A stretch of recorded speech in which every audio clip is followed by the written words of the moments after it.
Good day, Sir Villaverde. I am Maybe de Guzman and I am the first reporter of this group. And our topic for today is the top 20 countries with the most effective police oversight and accountability mechanism. Our task is to evaluate the effectiveness of different mechanisms for holding police accountable for misconduct. Having honest and responsible police officers is essential in every country. However, to ensure that the officers perform their duties properly, strong system of accountability must be in place. These mechanisms help prevent abuse of power, promote transparency, and strengthen public trust in law enforcement. Around the world, countries such as Denmark, Finland, New Zealand, Norway, and many more have developed effective systems that demonstrate the importance of independence, fairness, and oversight in policing. So let's start with Denmark. They have independent police complaints authority which looks into cases of police misconduct. What makes it effective is that it operates completely separate from the police. This independence helps make them investigation fair and keep corruption low, which also strengthens people's confidence in the system. In Finland, there are two main offices that keep an eye on the police, the Parliamentary Ombudsman and the Chancellor of Justice. They make sure that the police actions follow the law and respect human rights. They also inspect detention facilities to ensure that people in custody are treated fairly and humanely. Moving on to New Zealand, they have Independent Police Conduct Authority or IPCA. This agency handles complaints against the police and releases public reports about its investigation.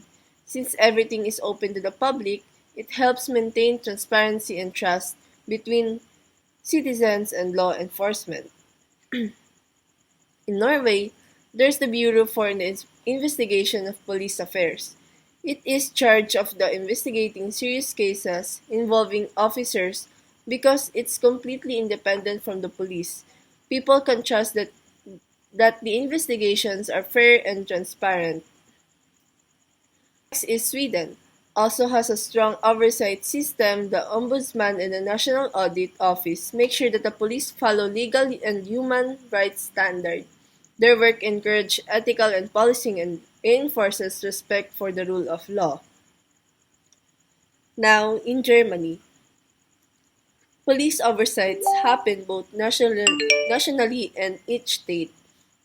They have ombudsperson and parliamentary committees that handle complaints and promote transparency. But since the rules differ across states, some say that the system needs more consistency, maybe even a national standard to make it stronger. And finally, there's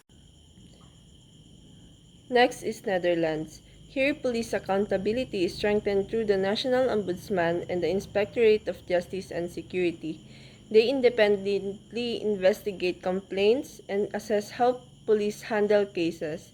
Their goal is to make sure that the police act fairly, responsibly, and in line with human rights and justice. The next one is Iceland. The country maintains high ethical standards in policing through its Committee on Police Affairs. This body reviews complaints against officers and ensures that the investigations are independent from the police force. Iceland's small population and transparent governance make it easier to maintain accountability and public trust. Good day po, ako po si Christian Set Pieces para, and today I will be presenting the 7 out of the top 20 countries with the most effective police oversight and accountability mechanisms. In Canada, civilian oversight bodies such as the Special Investigations Unit and the Civilian Review and Complaints Commission or CRCC promote transparency and accountability, while these mechanisms enhance public confidence, overlapping jurisdictions, and low conviction rates highlight the need for reform and better coordination among oversight agencies. Dito po sa Canada, may mga grupo na nagbabantay sa mga pulis para siguraduhin ginagawa nila ng tama ang kanilang trabaho. At maganda nga ito kasi nakakatulong ito sa tiwala ng mga tao, pero minsan nagkakapatong ang trabaho ng mga ahensya at bihira ring may napapurusahan, kaya kailangan pa ng ayos at pagbabago sa sistema. In Ireland also maintains a strong oversight system through the Garda Síochána Ombudsman Commission or GSOC, which investigates complaints and refers serious cases for prosecution. Despite its impartiality, the GSOC faces limitations such as resource shortages and slow investigations, emphasizing the need for stronger investigative powers and faster resolutions. Dito sa Ireland naman, may GSOC na nag-iimbestiga kapag may reklamo laban sa pulis. Tinatry nila maging patas at tapat, pero kulang nga sila sa tao at resources, kaya madalas natatagalan ang mga kaso. Kailangan nila ng mas mabilis na proseso para mas epektibo. Next, in the United Kingdom, the Independent Office for Police Conduct (IOPC) investigates misconduct, corruption, and rights violations. Although the IOPC has improved transparency, slow procedures and resistance within police institutions have weakened public trust, suggesting a need for the deeper institutional reform. Sa UK naman, ang IOPC ang nagbamatay sa mga kaso ng abuso o katiwalayan ng mga pulis. Malaki ang naitutulong nito sa pagiging bukas ng mga investigasyon, pero nananatili pa rin mabagal ang sistema at may ilang pulis na ayaw makipagtulungan. Kaya kailangan ng mas matibay na pagbabago sa loob ng institusyon. Next, Australia. Australia maintains multiple layers of accountability through state integrity commissions, national anti-corruption frameworks, and ombudsman offices. However, its decentralized system results in inconsistent standards across states, pushing for efforts to harmonize and standardize oversight nationwide. Dito po sa Australia, sa bawat estado, may sariling ahensya na nagbabantay sa mga pulis. Dahil kanya-kanya sila ng paraan, nagiging iba ang resulta at kanilang pamantayan. Kaya kailangan nilang pag-isahin para mas pantay at malinaw ang sistema ng pananagutan. Next, in Germany. In Germany, police oversight includes federal and state level mechanisms combining parliamentary review, internal discipline, and prosecutorial supervision. These systems support democratic governance but are weakened by procedural complexity and fragmentation between states, motivating ongoing calls for harmonized national oversight. Sa Germany naman, may mga ahensyang nagbabantay sa pulis sa antas ng gobyerno at mga estado. Nakatulong ito sa pagiging maayos at demokratiko. Pero dahil iba-iba ang patakaran sa bawat lugar, nagiging magulo minsan. Kaya gusto na marami na gawing pare-pareho ang sistema. Next, Switzerland. Police oversight operates at the cantonal level through independent complaint offices and prosecutorial review. While this local model allows responsiveness to community concerns, it can also lead to uneven justice outcomes, prompting recommendations for greater national consistency. Dito po naman sa Switzerland, or bawat rehiyon o tinatawag na canton sa kanilang lingwahe, may sariling opisina para tumanggap ng reklamo laban sa pulis.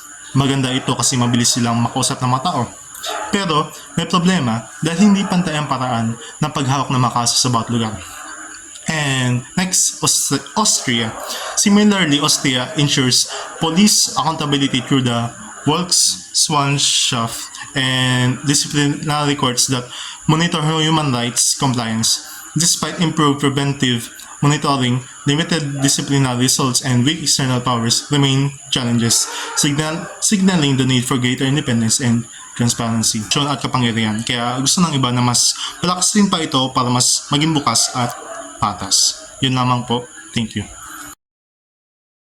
Good morning, sir. My name is Betty Boyan, and we report the top 6 country with the most effective police oversight and accountability mechanism, evaluate the effectiveness of different mechanisms for holding police accountability for misconduct. Sustaining public confidence, guaranteeing justice, and avoiding power abuse, all defined on efficient police oversight and accountability system. Strong system plays a strong emphasis on openness, impartiality, inquiry, and citizen participation in law enforcement. Australia, Japan, South Korea, Portugal, and Spain are among the most prominent examples for countries that have established strong systems to hold law enforcement officials responsible for wrongdoing. So, ang epekto ng police oversight and accountability system ay mahalaga upang mapanatili ang tiwala ng publiko, masiguro ang katarungan, at maiwasan ang pang-aabuso ng kapangyarihan. The police force in Historia is known for its transparency and digital governance. And under strict legal supervision, the Australian Police and Border Guard Board is monitored by Chancellor of Justice, an abuse body that investigates claims of police misconduct. Citizens can easily report abuse through online platform, and all disciplinary action are publicly recorded. This open and digital approach promotes accountability and strength, public trust, and law enforcement. So, yung istorya, kilala sa pagiging bukas at digital sa pamahalaan. Mahigpit na binabantayan ng Chancellor of Justice ang reklamo laban sa mga pulisya. Madali para sa mamayan na magsumbong through online at lahat ng parusa ay pampubliko. With its professionalism and integrity, Japan's police force is regarded as one of the best in the world. The National Police Safety Commission, NPSC, an impartial organization that keeps an eye on the police operation and makes sure that political influence does impede law enforcement, provides oversight. Furthermore, accountability is strengthened locally by the system of community-based policing and Japan culture and ethics and disciplinary. Transparency with the force is further strengthened by internal audit and public complaint system. So yung sa Japan naman is may National Public Safety Commission, NPSC, na nagsisiguro na walang impluwensyang pampolitika sa mga pulis. And then may sistema ng community policing at mataas na disiplina, kaya may tiwala yung publiko sa kapulisan ng Japan. Police accountability has changed dramatically in South Korea, especially since the late 20th century democratic forms, while the Corruption Investigation Office for high-ranking officials look into misconduct involves senior officers. The National Police Agency is overseen by the Ministry of the Interior and Safety on civilian basis. Koreans, robots, legal system, and active civil society keep a close eye on police operation, guaranteeing the abuse are made public and dealt with appropriately. So sa may South Korea naman, binabantayan ng Ministry of the Interior and Safety National Police Agency, may Corruption Investigation Office para sa mga matataas na opisyal, and then active din rin yung mga mamamayan sa pag-uulat ng abuso. Through the Inspectorate General of International Administration, IGAI, an important organization tasked with looking into wrongdoing with law enforcement, Portugal encouraged police accountability.